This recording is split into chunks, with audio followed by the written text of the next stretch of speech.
The buses stopped in silence. Southern California, March 9th, 1944. 2:15 p.m. 500 Italian prisoners of war stared through dust-streaked windows at armed American guards forming a perimeter in the desert heat. Among them sat Emilio Pascolati, 23 years old, electrician from Lombardy, captured 7 months earlier in North Africa. He expected cruelty. He expected punishment. He expected everything except what was written on the paper the guard handed him. Vineyard work detail. What Emilio didn't know was that his punishment was about to become his salvation. Before we dive into this story, subscribe and leave a comment telling me where you're watching from. Every view helps bring more stories like this to life. At 2:15 on the afternoon of March 9th, 1944, Emilio Pascolati stood behind the dirt-streaked window of a military transport bus grinding to a halt in Southern California's Coachella Valley. Watching armed American guards form a perimeter around 500 Italian prisoners of war who had just arrived from the Arizona desert camps. 23 years old. Trained as an electrician in Lombardy. Captured at the collapse of the Mareth Line 7 months earlier. Emilio had spent the 3-day journey from Arizona preparing himself for what came next. Brutal labor. Rock quarries, probably. Or irrigation ditches in the California sun. Maybe railway construction under armed supervision. The other prisoners had whispered that Americans followed Geneva rules, that conditions were tolerable. But Emilio knew what defeat meant. Punishment work. Back-breaking assignments designed to remind you every day that you had lost. The bus door hissed open. A guard stepped aboard, clipboard in hand, calling names in broken Italian pronunciation. Pascolati, Emilio. Emilio moved forward, shoulders tight. The guard handed him a slip of paper with an address in Riverside County and 4 words typed in English. Agricultural labor assignment, vineyards. Emilio read the paper twice. He turned to the man beside him, a corporal from Naples named Vittorio Conti. "They're sending us to work in vineyards," Emilio said quietly. "Like field hands, like peasants." Vittorio stared at his own assignment. His jaw clenched. "This is the punishment," Vittorio muttered. "They're humiliating us, putting trained men in dirt like animals." Emilio had worked with electrical systems since he was 16. Power lines in Milan, factory wiring in Turin. His hands were made for precision, for craft, for understanding invisible forces. Now the Americans wanted him to prune grapevines. He folded the paper and slipped it into his shirt pocket. At least it wasn't a firing squad. What Emilio didn't know was that within 2 years he would marry a woman he met in that valley. That Vittorio would open a successful restaurant in Los Angeles where Italian-American families reserved tables weeks in advance. That the punishment Emilio feared would become the turning point that saved his life, brought him love, and gave him a future he never imagined possible. The Italian prisoners had been arriving in California since late 1943. Most came from the North African campaigns, seasoned soldiers captured at Tunisia, Bizerti, the fall of Sicily. The Americans shipped them across the Atlantic in converted freighters, then by rail across the continental United States to processing centers in Arizona before final assignments to the West Coast. The California labor program received hundreds of Italian POWs every month. The prisoners expected what prisoners always expected. Barbed wire, guard towers, hard labor designed to support the American war effort without technically violating international law. Instead, the Americans sent them to vineyards, citrus orchards, dairy farms, and agricultural facilities across Southern and Central California. The assignments baffled the Italians. Some thought it was temporary, that the real punishment would begin once they'd been softened up. Others believed the Americans were conducting psychological experiments, testing how Italian prisoners responded to humiliation before assigning them to actual wartime labor. Emilio arrived at the Riverside County Vineyards site on March 11, 1944. The facility sat on 300 acres of valley floor, surrounded by grapevines and citrus groves stretching toward distant brown hills. The camp itself was a converted labor compound. Wooden barracks, guard stations, but also vegetable gardens, outdoor tables, and a central courtyard.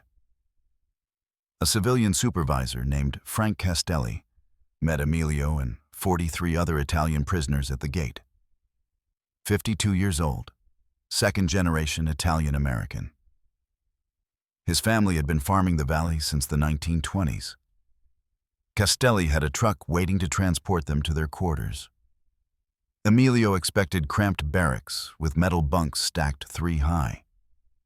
He got dormitory-style housing with 2 men per room, clean mattresses, windows that opened, and shared washroom facilities with hot water. The guards explained the terms. 6 days of work per week, 8 hours per day, with a midday break. Pay was 80 cents per day in camp credits, usable at the commissary for supplemental food, toiletries, cigarettes, and writing supplies. Sundays were free time. Emilio listened to this explanation and waited for the contradiction, the hidden cruelty, the catch that would make sense of why Americans were treating enemy prisoners like contract workers instead of captives.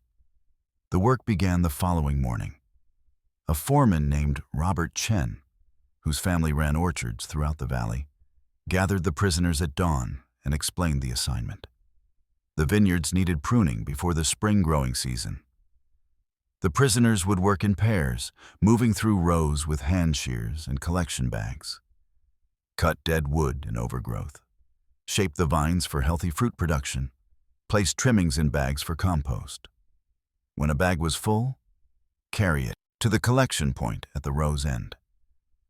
Emilio had never worked a vineyard in his life. Electrical circuits were his craft, not agriculture.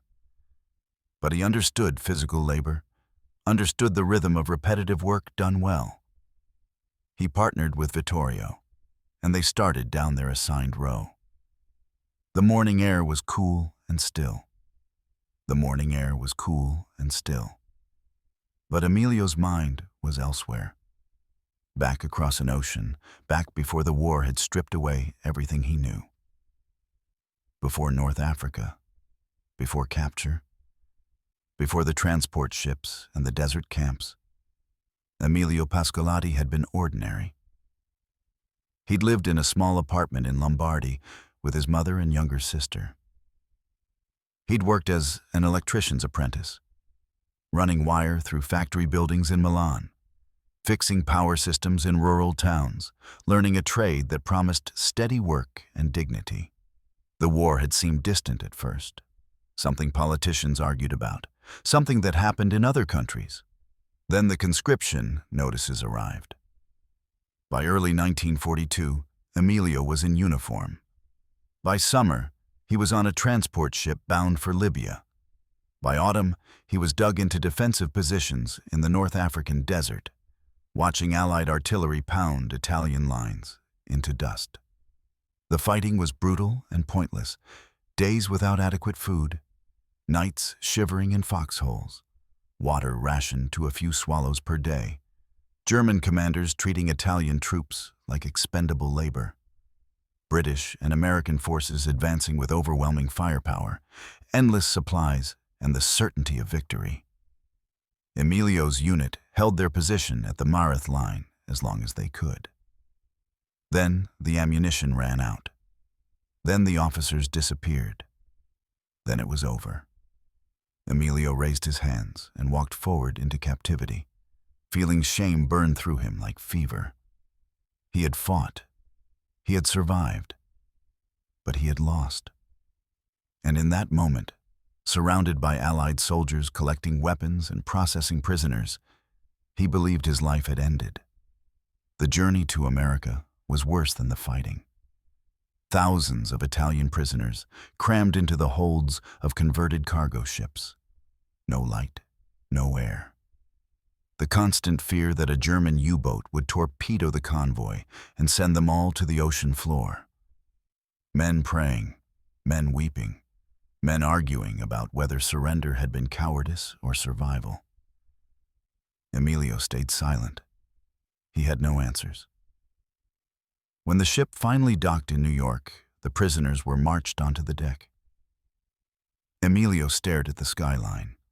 Buildings taller than cathedrals, ships bigger than his entire village, infrastructure on a scale Italy couldn't match even before the war. And in that moment, the truth settled over him like cold water. Italy cannot win this war. We never could.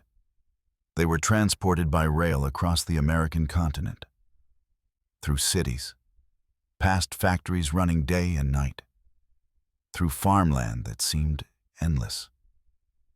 The scale of everything, the wealth, the production, the sheer size of the country made Emilio feel like he'd been fighting with stones against steel. The trains arrived in Arizona. Massive POW camps stretched across the desert, housing tens of thousands of captured Italian soldiers.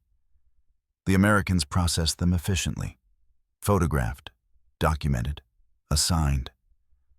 The camps were strict but humane. Adequate food, medical care, structured routines. But tensions simmered inside the wire. Arguments erupted between prisoners still loyal to Mussolini and those who quietly blamed him for Italy's ruin. Then, in early March 1944, the transfer orders came. Emilio and hundreds of others were selected for California labor assignments. No explanation, no details. Just orders to prepare for transport. Whispers spread through the barracks. They're sending us to the worst jobs. Punishment work, hard labor. They're separating us to break us down. Emilio packed his few belongings and climbed onto the bus, knowing nothing except this. Whatever waited in California, he had no choice but to face it. The buses rolled west through the desert, and Emilio stared out the window, preparing himself for suffering. The buses crossed into Riverside County as the afternoon sun softened toward evening. Emilio pressed his face close to the window, searching for what he expected. Guard towers, concrete walls, barbed wire coiled thick around fortress-like compounds. Instead, he saw vineyards. Rows and rows of grapevines stretching across valley floor. Citrus groves, heavy with fruit. Open fields bordered by distant brown hills. The air coming through the window vents smelled like earth and blossoms, not dust and fear. The bus slowed. Pulled through an entrance marked only by a wooden sign and a single guard station. No walls, no searchlights, no machine gun posts. Emilio's chest tightened with confusion. Outside, townspeople had gathered near the camp entrance. Families standing in clusters, watching the buses arrive with curiosity rather than hatred. Some waved. Children pointed. A few older men stood with arms crossed, studying the prisoners with expressions Emilio couldn't read. Then he heard it. Italian voices. Calling out in dialect, in familiar rhythms, in words that sounded like home. Where are you from? Napoli? My family is from Napoli. Lombardy? My cousin lived in Milan. Emilio's throat went tight. He looked at Vittorio, whose face had gone pale. What is this? Vittorio whispered. Emilio had no answer. The guards led them off the buses in organized lines. Frank Castelli, the civilian supervisor, stood at the front with a translator. He welcomed them in English, then again in broken Italian. They were assigned to dormitory-style barracks. Wooden structures with real beds, 2 men per room, windows that opened to let in the breeze. Emilio walked into his assigned quarters and stopped. Clean mattresses, folded blankets, a small table between the beds, shelves on the wall. He set down his belongings and sat carefully on the mattress as if it might disappear. Vittorio stood in the doorway, staring. This is wrong, Vittorio said quietly. Prisoners don't get rooms like this. Emilio said nothing. He was waiting. Waiting for the guards to laugh and drag them somewhere worse. Waiting for the real punishment to reveal itself. That evening, they were fed in a communal dining hall. Not rations thrown into bowls. Not slop ladled carelessly. Actual cooked meals served on metal trays. Bread, vegetables, protein, coffee. Emilio ate slowly, tasting nothing, his body too tense to process food as anything but fuel. Around him, other prisoners whispered in confusion. Why are they doing this? What do they want from us? It's a trick. It has to be. Emilio understood their fear. War had taught all of them the same lesson. Kindness was a weapon. Mercy was manipulation. Comfort was the setup before betrayal. He had survived North Africa by trusting nothing. He had survived the prison camps by expecting nothing. And now, in this place that looked like farmland instead of captivity, surrounded by people speaking his language and offering decency he didn't deserve. He didn't know how to survive this. That night, lying on a real mattress in a quiet room, Emilio stared at the ceiling and wrestled with a question that terrified him more than any interrogation. What if the kindness is real? And if it is real, what does that mean about everything he believed? He closed his eyes, bracing himself for morning, still waiting for the trap to spring. Dawn came cool and bright over the valley. Emilio woke to the sound of a bell ringing across the camp. Not harsh or urgent, but steady and rhythmic, like a church calling workers to morning mass. He dressed quickly, pulled on the work boots they'd been issued, and followed the other prisoners toward the assembly point. The foreman, Robert Chen, stood waiting with his clipboard and a thermos of coffee. He was younger than Emilio expected, maybe 35, with sun-darkened skin and calloused hands that marked him as someone who worked alongside his men rather than above them. Chen spoke in calm, accented English, with the translator repeating his words in Italian. You'll work in pairs. Each team takes a row. Pruning shears and collection bags are at the equipment shed. Cut dead wood. Shape the vines for spring growth. Don't rush. Quality matters more than speed.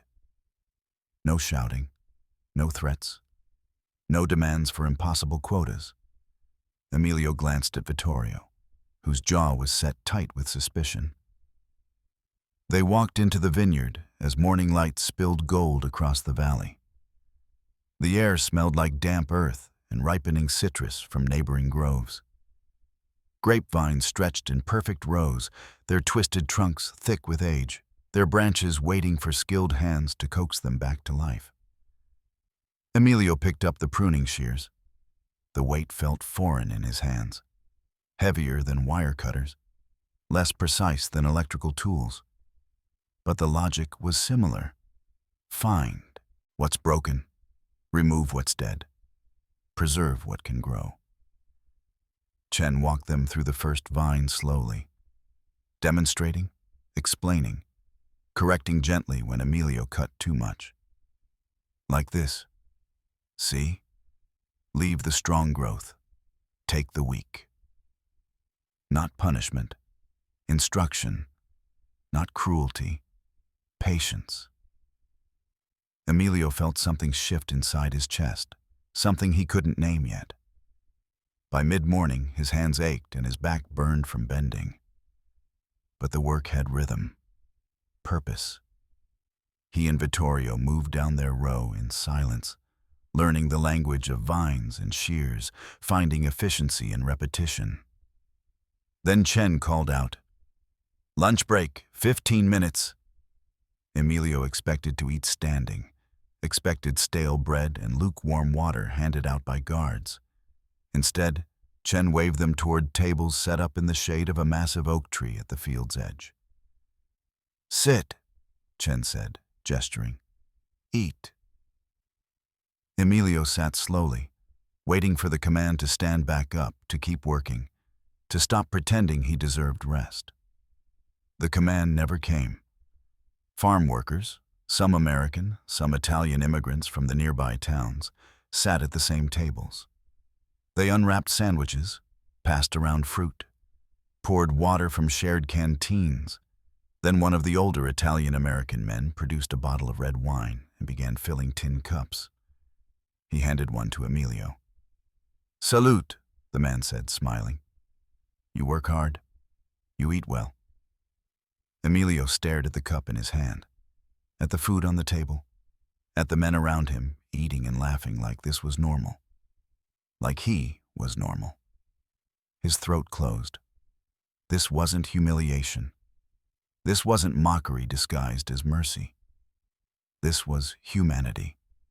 Simple, ordinary, impossible humanity.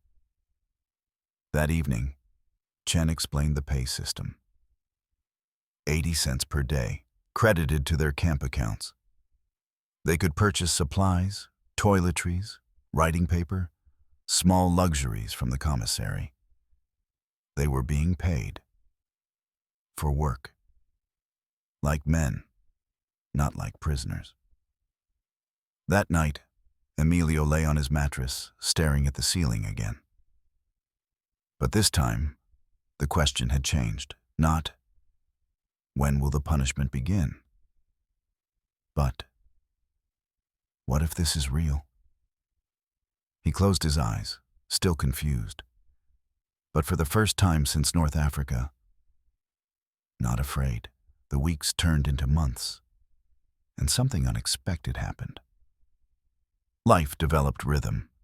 Emilio woke each morning to the sound of the bell. He walked to the vineyard with Vittorio and the others. He worked his rows with growing confidence, his hands learning the language of pruning and shaping, his body adapting to the physical demands of agriculture. But more than that, he began to hear laughter in the fields. Not bitter laughter, not the dark humor of men resigned to suffering. Real laughter. The kind that came from shared jokes, from mistakes that were funny instead of fatal, from the simple absurdity of Italian prisoners and American farmers working side by side and discovering they weren't so different after all. Chen stopped being the foreman and became Robert. The guards, who spent most of their time sitting in the shade reading magazines, faded into the background. The Italian-American workers invited the prisoners to join their lunch conversations, teaching them English slang and asking about life in Italy before the war. Slowly, the edges softened. Evenings in the camp transformed from tense silence into something close to community. Card games appeared. Poker tables with cigarettes as currency. Arguments in Italian and broken English about rules and bluffs and who was cheating. Someone found a guitar. Another man had a harmonica. Music drifted through the barracks at night, old Italian songs that made men close their eyes and remember home. On Sundays, they organized soccer matches. Prisoners versus local workers. Makeshift goals.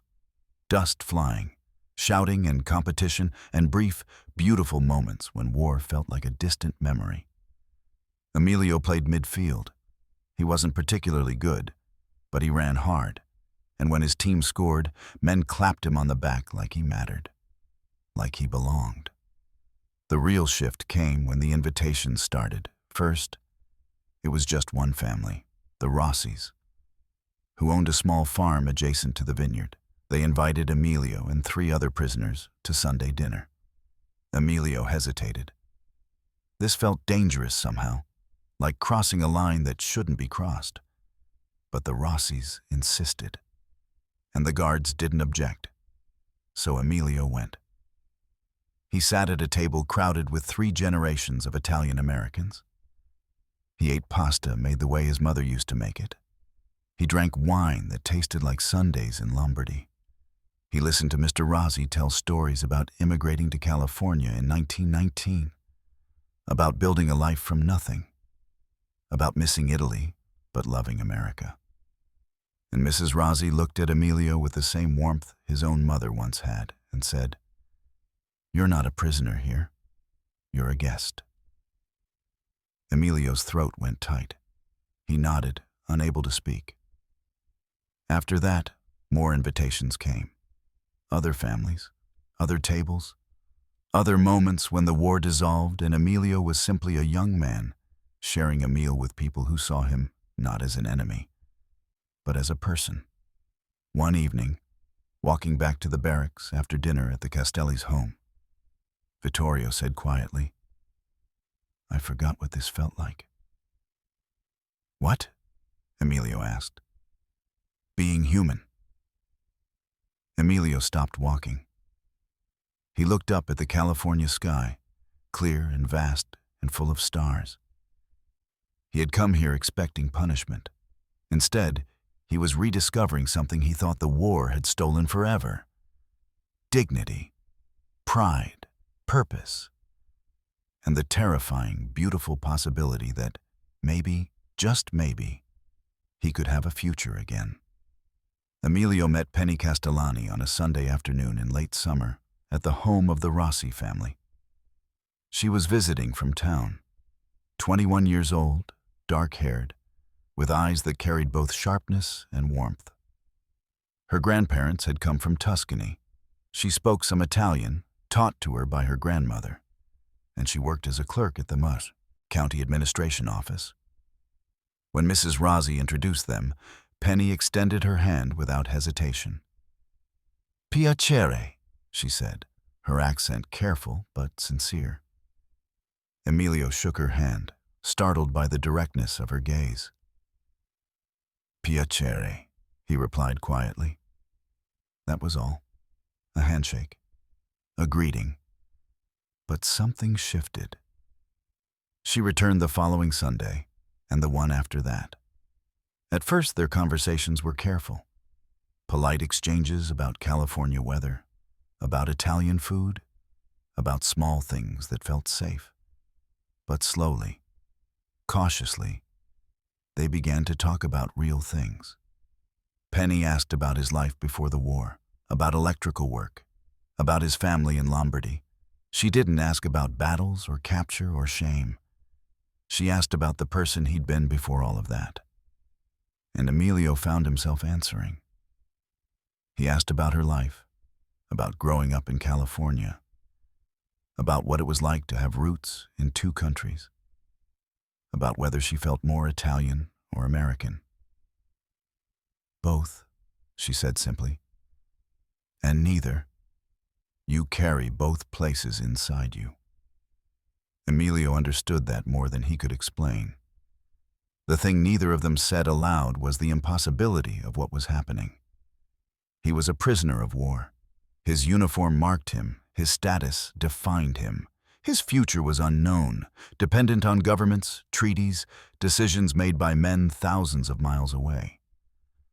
She was an American woman in wartime. Caring for an enemy soldier wasn't just complicated. It was scandalous. Dangerous, even. The rules were unspoken but clear. Prisoners and civilians maintained distance. Friendliness was permitted. Friendship, maybe. But nothing more. Yet every Sunday, Penny came back. And every Sunday, Emilio waited for her. One evening in October, after dinner at the Rossi's, Penny and Emilio walked together in the garden while the others cleared dishes inside. The air was cool. The sky was turning violet. "Do you think about what happens after the war?" Penny asked suddenly. Emilio stopped walking. He looked at her, and for a long moment, he couldn't speak. "I try not to," he said finally. "Thinking about the future feels dangerous." "Why?" "Because I might want things I can't have." Penny turned to face him fully. Her eyes held his. What if you let yourself want them anyway?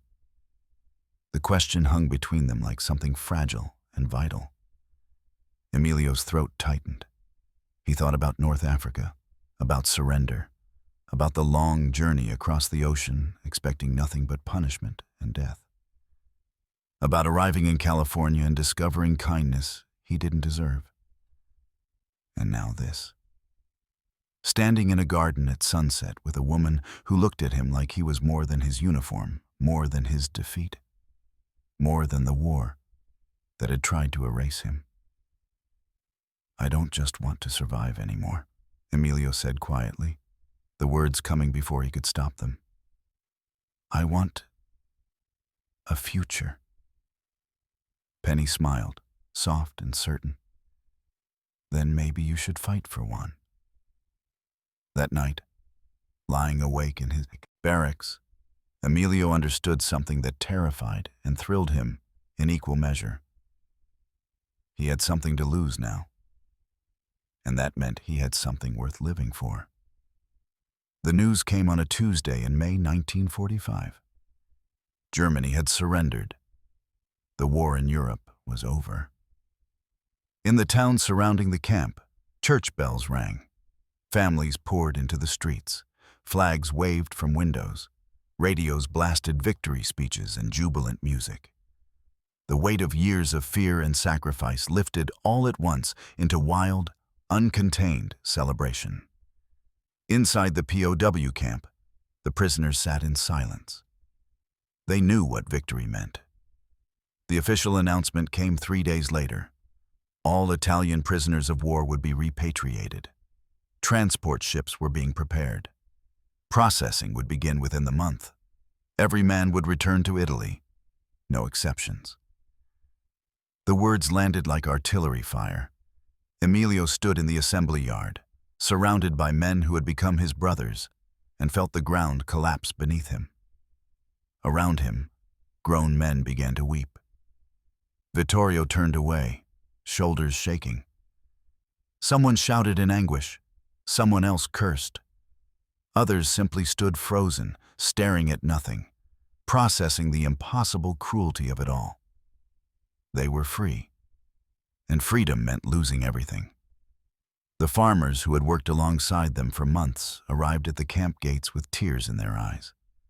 Robert Chen shook hands with every prisoner he'd supervised, his voice breaking as he thanked them. Mr. Rossi brought wine and embraced Emilio like a son. You always have a home here, Rossi said. Always. You remember that? Emilio nodded, unable to speak. Penny came on the last Sunday. They walked to the edge of the vineyard where they'd spent so many evenings talking, dreaming, building a fragile, impossible hope. She didn't cry. Not at first. I'll wait, she said firmly. However long it takes, I'll wait. Penny. No. Her voice cracked. Don't tell me it's impossible. Don't tell me to forget you. Don't you dare. Emilio pulled her close, burying his face in her hair, memorizing the feeling of her in his arms because he didn't know if he'd ever hold her again. I love you, he whispered. The first time he'd said it aloud. I love you too, she said. And then the tears came. They stood together as the sun set over the vineyards, holding each other against the weight of a future neither could control. The transport buses arrived on a gray morning in June. Emilio packed his few belongings, work clothes, a few letters, a photograph Penny had given him. He walked through the camp one last time, past the barracks where he'd rediscovered sleep, past the dining hall where he'd learned to laugh again, past the fields where he'd found dignity in labor.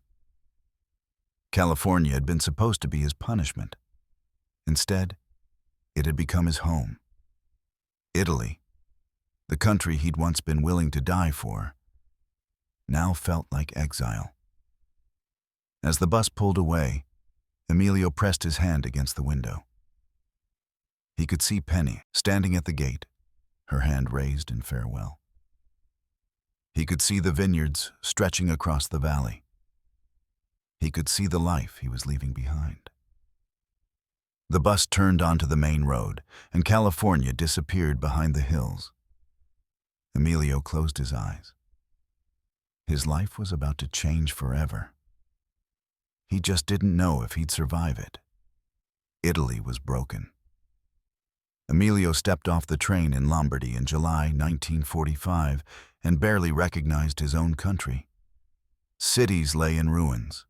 Buildings collapsed into rubble. Bridges destroyed, roads cratered by bombs. Everywhere he looked, hollow-eyed women searching for food, children begging in the streets, men wandering aimlessly with nowhere to work and nothing to rebuild with. His mother's apartment had survived, but barely. The windows were shattered. The electricity didn't work. His sister had married and moved south. His mother looked 20 years older than when he'd left. She embraced him and wept. "You're alive," she said. "That's all that matters." But Emilio felt like a ghost. He tried to find work. There was none. Factories were destroyed. Businesses shuttered. The entire economy had collapsed under the weight of defeat and occupation. Men with skills and experience stood in lines for scraps of labor that paid barely enough for bread. Emilio spent his days wandering through streets that felt foreign, surrounded by people speaking his language but living in a country he no longer understood. At night, he lay awake thinking about California, about vineyards and laughter and Sunday dinners, about Penny's hand in his, about a future that had felt possible for one brief, beautiful moment before the war tore it away. Depression settled over him like fog. He had survived North Africa. He had survived captivity. He had survived losing everything. But he didn't know if he could survive hopelessness. Then, in October, a letter arrived. American postage. Penny's handwriting. "I'm coming." Emilio read the words 3 times, certain he'd misunderstood. But 2 weeks later, she stepped off a ship in Genoa. She had crossed an ocean, navigated a devastated country, found him in a shattered city against impossible odds. She stood before him, exhausted, determined, absolutely certain. "I told you I'd wait," she said. "I just decided not to wait there." Emilio pulled her into his arms and broke. They married in a small church in Lombardy in November 1945. His mother cried. A handful of neighbors attended.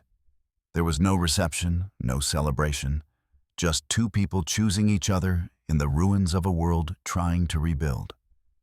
But it was enough. It was everything. Then, in early 1946, the impossible happened. A letter arrived from California. From Robert Chen and the Rossi family. They had sponsored Emilio for immigration. Papers were being processed. A job waited for him at the vineyard. A future waited. The punishment work he'd once feared was calling him home. In March 1946, Emilio and Penny boarded a ship bound for America. Not prisoner and guard, not enemy and victor, husband and wife. Partners, equals. As the Italian coast disappeared behind them, Penny took his hand. "Scared?" she asked. Emilio thought about the buses arriving in California 2 years earlier, about his expectations of cruelty and punishment, about how wrong he'd been, about how the place he'd feared most had saved his life. "No," he said, smiling. "I'm going home." The ship cut through the Atlantic waves. Ahead lay California. Vineyards, community, work, dignity. Ahead lay everything the war tried to take from him, and beside him stood the woman who had crossed an ocean twice for love. Emilio closed his eyes and felt something he hadn't felt in years. Hope. Pure, unshakable hope. Emilio Pascolati lived in California for 53 years. He returned to the vineyards, not as a prisoner, but as a paid worker, then a supervisor, eventually a partner in a small agricultural business. He and Penny raised 3 children in a house they built themselves on land they owned. He became an American citizen in 1952. He voted. He paid taxes. He contributed to his community with the same quiet dignity he'd once brought to pruning vines as a captive. His hands, trained for electrical work in Italy, learned the language of soil and seasons. His heart, hardened by war and defeat, softened again under California sun. He never forgot where he came from, but he chose where he belonged. In 1998, at 77 years old, Emilio stood in the same Riverside County vineyard where he'd first worked as a prisoner of war. The camp was gone. The barracks had been torn down decades earlier. Housing developments now covered the land where he'd slept in confusion and fear, wondering if kindness was real. But the vineyards remained. Emilio walked slowly between the rows, his children and grandchildren trailing behind, listening as he told the story they'd heard 100 times, but never tired of hearing. "I thought this place would break me," he said, running his weathered hand along a grapevine trunk. "I thought it was punishment. I thought the Americans wanted to humiliate us, make us suffer for losing." He paused, his throat tight with emotion. "But they gave me everything. They gave me dignity. They gave me hope. They gave me Penny." His wife, elderly now, but still sharp-eyed and certain, squeezed his hand. "They gave me a future I never could have imagined," Emilio continued. "This job, the one I was so afraid of, it saved my life." Emilio wasn't alone. After the war, hundreds of Italian POWs who had worked in California chose to return. They married local women. They started businesses. They opened restaurants, farms, construction companies. They raised children who became teachers, doctors, engineers, artists. They wove themselves into the fabric of California history. No longer prisoners, no longer enemies, but neighbors, friends, citizens. The punishment that never came became opportunity. The captivity that terrified them became the freedom they'd been searching for all along. Sometimes the place you fear most becomes the place that saves you. Sometimes what looks like an ending is actually a beginning. Sometimes the worst moment of your life leads directly to the best. Emilio learned that on a dusty afternoon in March 1944, stepping off a military bus with terror in his heart and no hope for tomorrow. He learned it in the vineyards. He learned it at Sunday dinners with families who saw past his uniform. He learned it in Penny's eyes, when she looked at him and saw not an enemy, but a future. Emilio Pascolati died in California in 2001, surrounded by 3 generations of family he never thought he'd have. His funeral was attended by hundreds, Italians and Americans, former prisoners, and the children of the farmers who'd worked beside them. People whose lives had been touched by a man who'd crossed an ocean twice and found home in the place he'd once feared most. They buried him in California soil. And on his headstone, beneath his name and the years of his long, full life, his children had carved a single line in Italian and English. From captivity to freedom, from fear to love, from punishment to destiny. The buses stopped in silence, but the life they carried forward spoke louder than any war ever could.